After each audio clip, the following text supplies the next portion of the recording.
Ayan. Natapos na po yung ginawa kong ito, yung pangil ng baboy ramo. Nilagyan ko po siya ng ganito para ilagay po dito sa muscle, pang muscle po ito.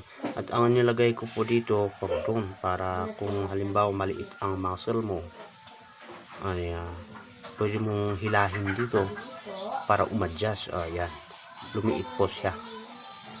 Ayan. At ito, ganun po. Oh, yan. Yan. Galing. Ito kasi,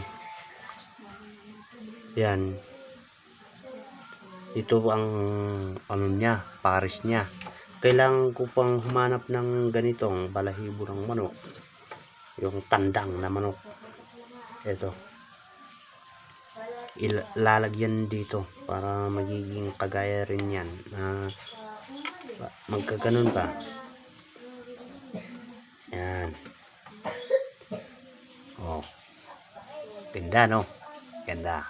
Yan. Okay. Ito yung pares.